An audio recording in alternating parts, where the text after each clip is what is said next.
All right, we are here in this second segment with Amanda Fisher.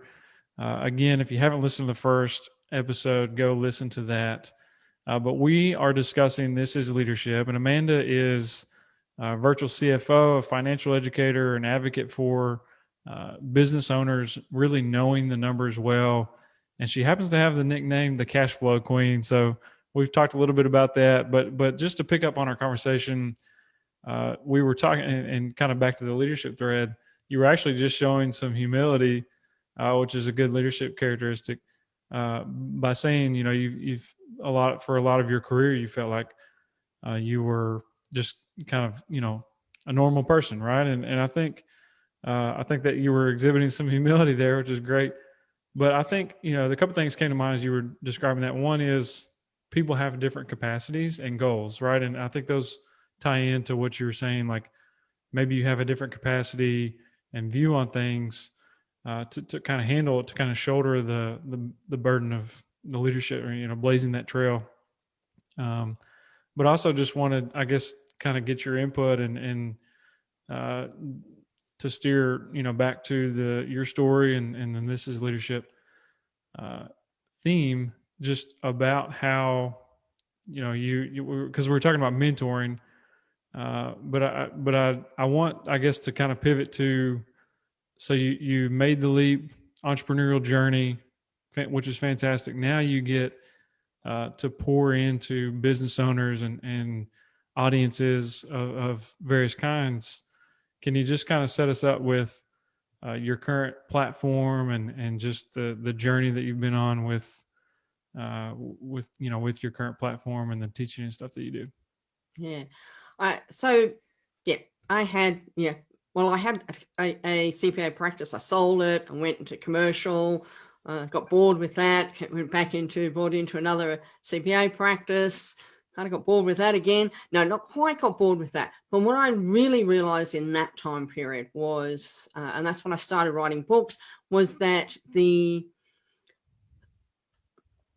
most of the business owners that came to me didn't understand their numbers. They didn't really have a good understanding of the profit and loss. They definitely didn't understand a balance sheet. And they kind of were just kind of, you know, going from one year to the next and treating it as, well, I've got to go and see the accountant because I've got to get my taxes done. Rather than that there was a wealth of information that is available through, you know, your accounting firm and through your accountant. And after I started writing the books, and started writing articles and doing other things like that, I realized just how much education needs to be provided to business owners. And so I started working on that. But at the same time, I had the practice, and I kept getting sucked into, you know, the practice side of things. And I wanted to do more in the education space. So as entrepreneurs do, you keep swapping around and changing around. So I sold that firm 5.5 years ago to focus 100% on the financial education. And that's, you know, speaking, webinars, obviously a lot of online events these days, workshops, online courses, training, one-on-one, group coaching, the whole sort of the gambit of that. And and the other thing is I have done videos and podcasts and things because everybody learns differently. And I think, you know, you alluded to that a little bit before in terms of, you know, people are different. Well, from a learning perspective, some people learn from hearing it. Some want to watch it. Some need to read it. You know, so providing the full spectrum of that to allow people to consume that information in whichever medium that they enjoy.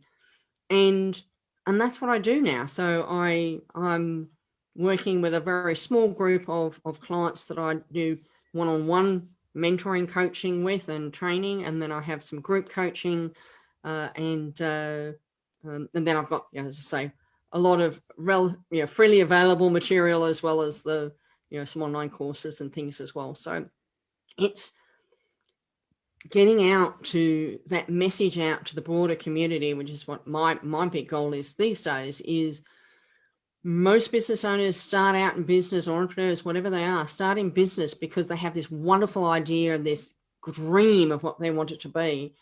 but the vast majority don't have any of that financial training. And as a result, they kind of stagnate their growth. They get to a point potentially and then start to trip up because they don't understand the numbers. And it's just that little bit of education. It's not about being an accountant and doing 4 years at university to learn all that stuff. That's way more than you need to know. It's knowing what to look at and how to interpret those numbers. And then it's using that to then bring the team together, to use that as a bit of a leadership tool, which is what I did in my last practice.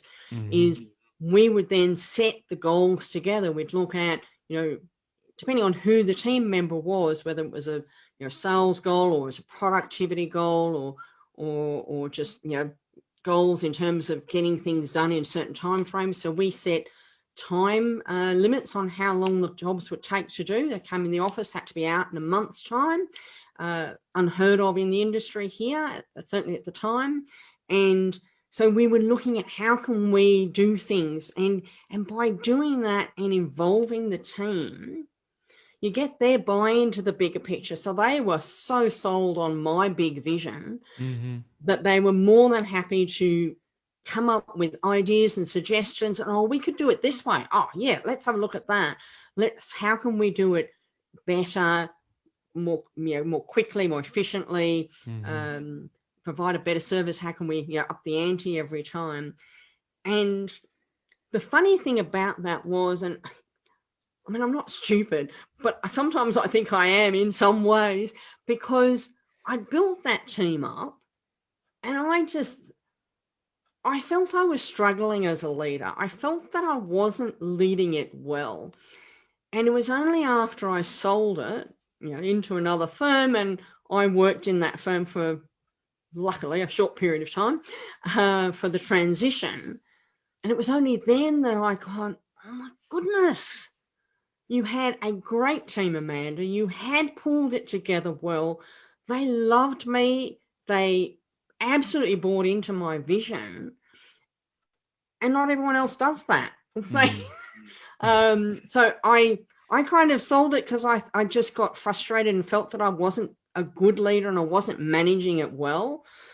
And then when I stepped away, I realized, kind of looked back over my shoulder and went, actually, you've done a jolly good job, and a lot better than most. And again, the accounting industry is a bit insulated. The thing about accountants, I think, is that they know they're very good at what they do, but like so many different types of professionals and different industries, they don't. No one teaches us how to manage. No one teaches us how to lead. And so you kind of do what maybe your predecessors done, or what the guy you worked for before did, and without any innovation, without any change.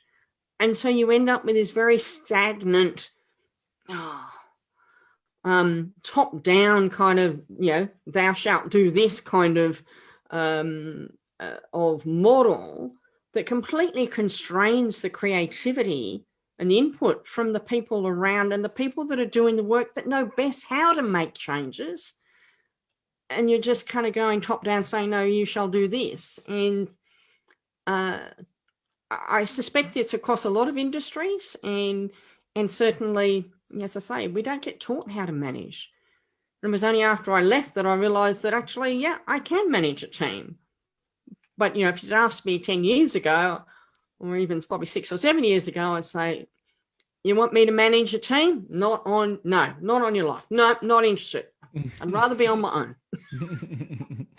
Yeah, I think that's a good point to make, right? Because as a bringing some skill to the workforce, that is our focus, right? Having some competency around how we're going to fill a role, fill those responsibilities, and be an individual contributor.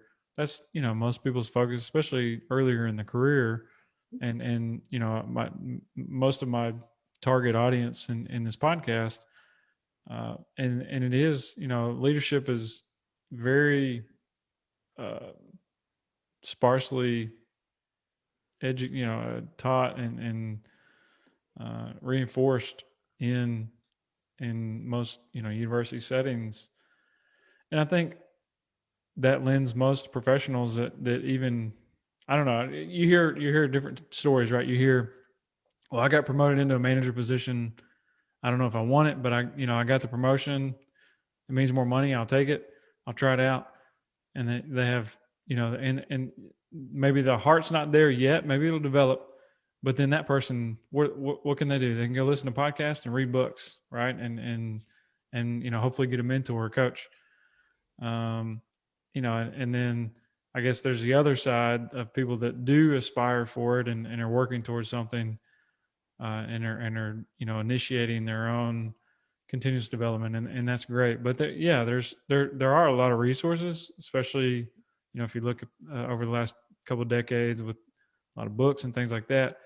My issue, and part of the reason really that I started this podcast, many of those books are very theoretical. Many of those books are very high level. And when it comes to like a first manager role, first leadership role, number one, those aren't the same, manager and leader. Number two, you're now you have to get objectives done, company objectives done through a group of people, and you don't get to. And if you're going to try to do it all yourself, you're not going to be in that position long because you're not going to be successful. And I think that's where that hey, here, do it here, top down approach, like just follow my orders, comes from, because you end up with a lot of gaps where people are at different parts of the leadership spectrum, and then you get into things like trust and just the ability of people to kind of handle those, translating strategy into execution. There's a lot of dynamics that go on at the middle of that, where you're trying to take the concepts or the goals at the organizational level and translate those into results and action at the front line of the organization. There's a lot that has to go right in that machine in the middle, and that's where managers and leaders feel that tension. And that's where they either thrive or struggle.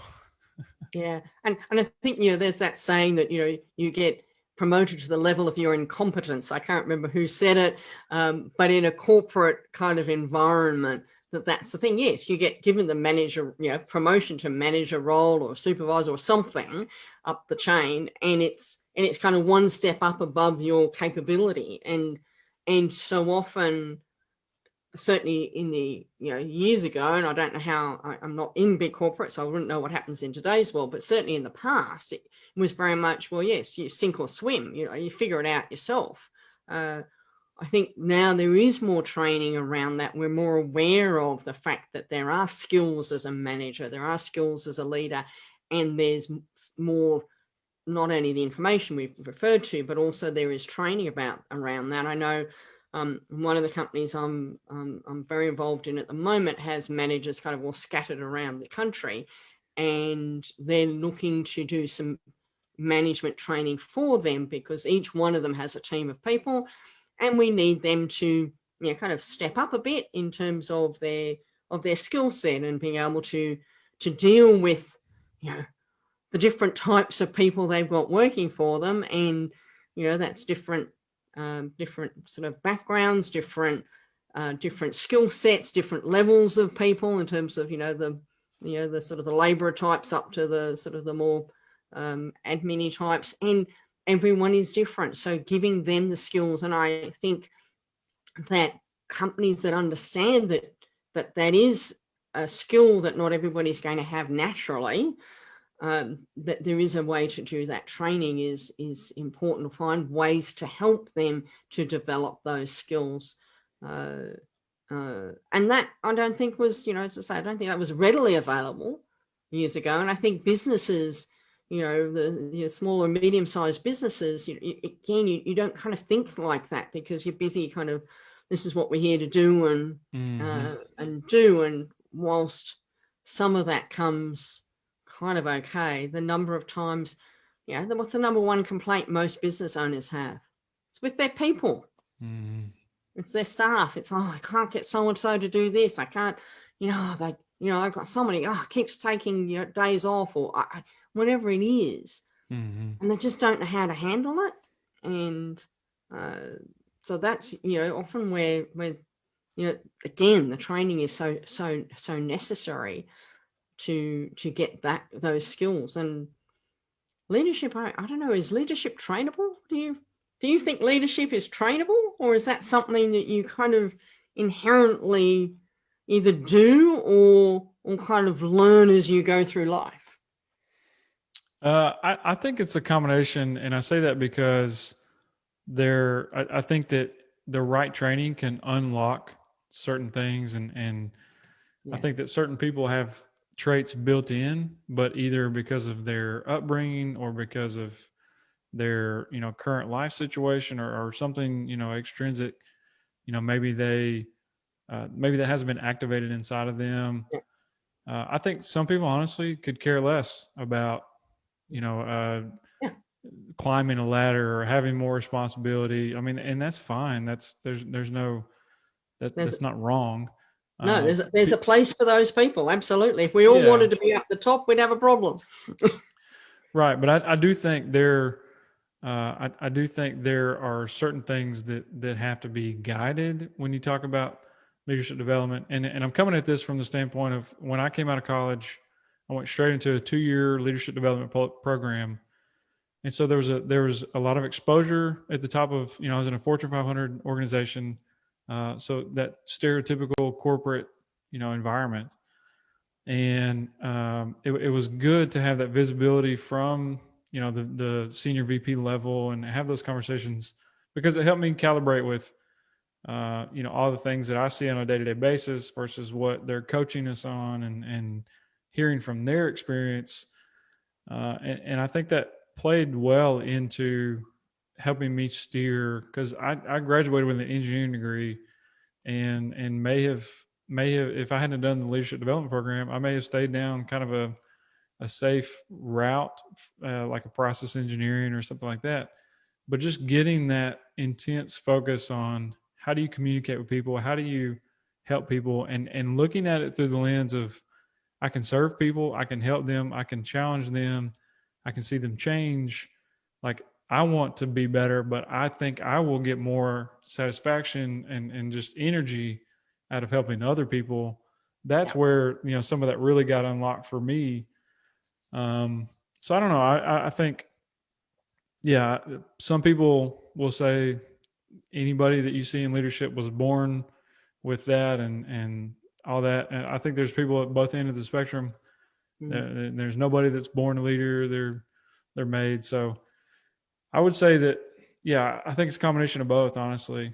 And it just kind of depends on, again, somebody's experience, their environment, and, what they're exposed to can really kind of activate some of that. Yeah. That would have been a cool experience, that one you had. So yeah, that was a good career choice, I would suggest.